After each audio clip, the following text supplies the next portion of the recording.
terdakwa menjalankan strategi white collar crime dalam hal ini adalah fraud, yaitu setelah PT Akap menerima uang yang ditransfer Google, kemudian terdakwa menyetujui untuk memanipulasi pencatatan yang tidak sesuai dengan transaksi sebenarnya. Fakta 4. Kebijakan Chromebook dibuat demi keuntungan bisnis pribadi, bukan kepentingan pendidikan.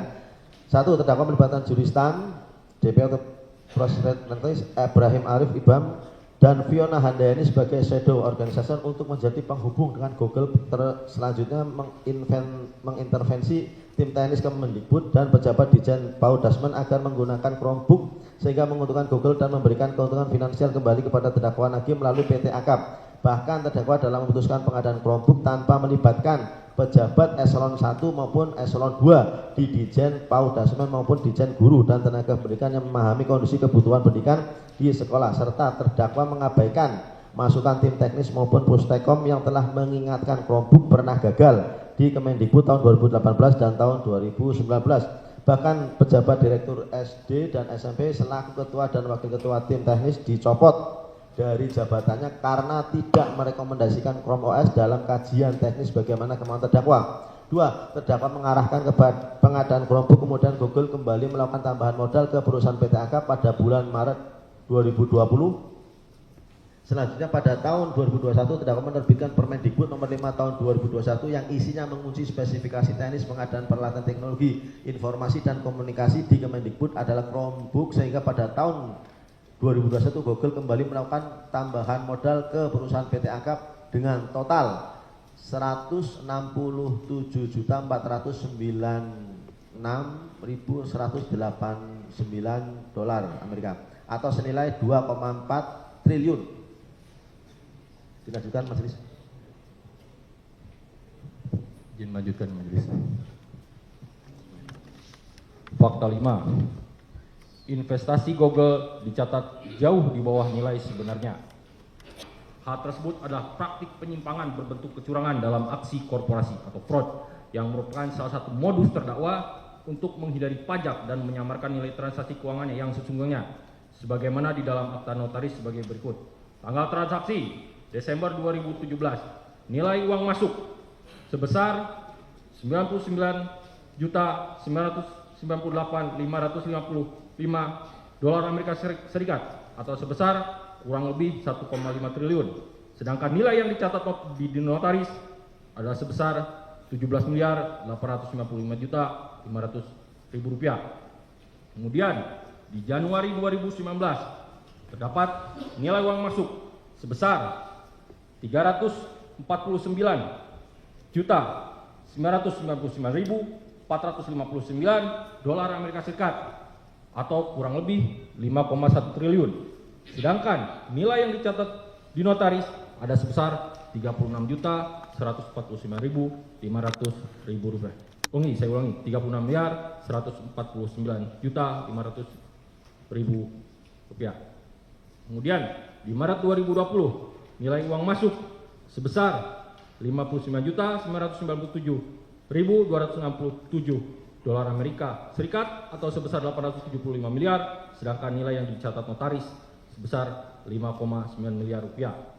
September 2021 nilai uang masuk sebesar 97.496.190 dolar Amerika Serikat atau setara dengan 1,4 triliun rupiah, sedangkan nilai yang dicatat notaris sebesar 9,6 miliar. Dan Oktober 2021 sebesar 69.999.999 dolar Amerika Serikat atau kurang lebih 1 triliun, dan nilai yang dicatat di notaris adalah sebesar 2,6 miliar. Sehingga total nilai uang yang masuk kurang lebih 11 triliun, sedangkan yang dicatat di notaris hanya 72 miliar.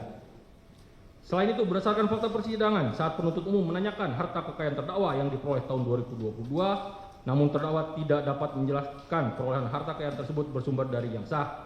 Pengakuan terdakwa yang mengatakan satu-satunya sumber kekayaannya berasal dari Akap atau Goto, maka secara mutadis merupakan kekayaan yang berasal dari skema fraud PT Akap dengan sumber investasi Google Asia Pasifik. Adapun harta kekayaan terdakwa Nadiem Anwar Makarim yang tidak seimbang dari penghasilan yang sah karena tidak bisa terdakwa menjelaskan di persidangan adalah sebagai berikut. Tabungan pada Bank of Singapura sebesar Rp1.279.701.676 rupiah. Tabungan pada Bank of Singapura sebesar Rp3.631.757.317 rupiah. Tabungan Bank of Singapura sebesar Rp1.082.140.952 secara lengkap tertuang dalam dokumen replik.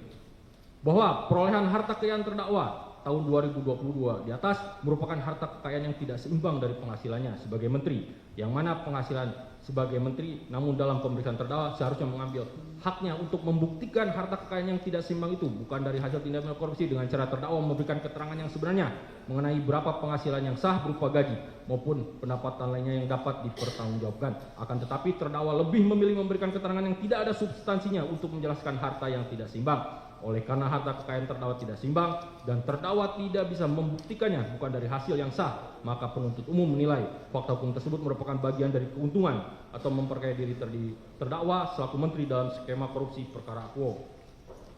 Bahwa berdasarkan pengakuan terdakwa mengatakan terdakwa tidak ada penghasilan selain berasal dari Gojek, dan pengakuan keterangan dari saksi pihak PT Akap atau Goto mengatakan mereka tidak ada SOP pengelolaan aksi korporasi, khususnya pengelolaan keuangan, dan selama berdirinya PT Akap posisi laporan keuangan merugi menjadi kontradiktif saat terdakwa selaku CEO founder PT Akap meningkat kekayaannya. Maka dapat dipastikan skema pengelolaan PT Akap, Gojek Indonesia maupun perusahaan terafiliasi lainnya merupakan skema untuk menyamarkan atau memperkaya terdakwa yang dalam rejim kejahatan white collar crime.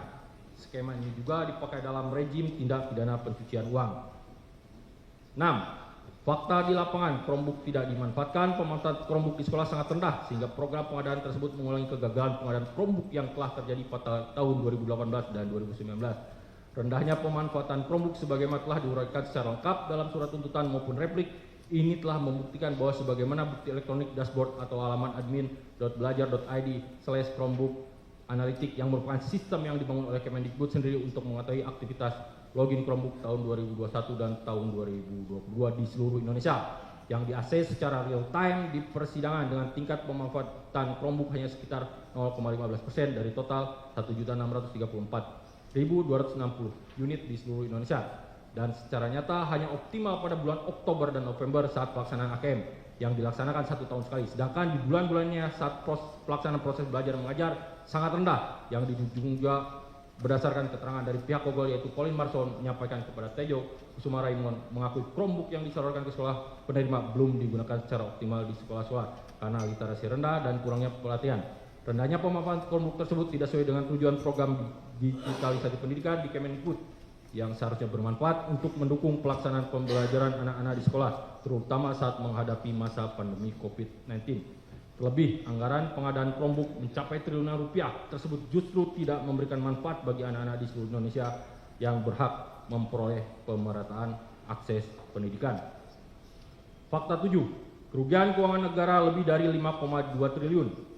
Bahwa unsur kerugian keuangan negara pada pengadaan Chromebook sebagaimana putusan nomor 148 atas nama terdakwa Ibrahim Arif tanggal 12 Mei 2025 dalam perkara quo telah terbukti merugikan keuangan negara sebesar 5,2 triliun rupiah yang terdiri dari pengadaan CDM yang tidak diperlukan dan tidak bermanfaat sebesar 621 miliar dan kemahalan Chromebook 4 juta dikali 1.159,327 unit dengan total 4,6 triliun rupiah yang menegaskan bahwa tindak pidana korupsi di sektor pendidikan bukan sekedar merugikan keuangan negara tapi juga menimbulkan kerugian non finansial yang sangat serius.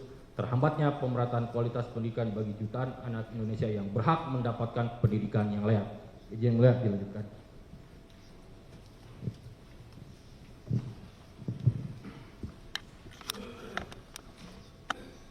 Baik, mohon izin melanjutkan. Fakta 8. Kekayaan Nadiem melonjak drastis namun tidak berani membuktikan peningkatan kekayaan dapat dipertanggungjawabkan. Terdapat keuntungan atau memperkaya terdakwa dari keputusannya memilih Chrome OS sebesar 809.597.125.000 rupiah yang disamarkan melalui PT Gojek Indonesia. Selain itu, terdapat peningkatan harta yang tidak dapat dipertanggungjawabkan dari penghasilannya sebagai menteri yaitu mencapai 4.471.469.603.758 rupiah Di antaranya terdapat penempatan uang di Bank of Singapore dan investasi lainnya di Planet Ocean Pty Ltd.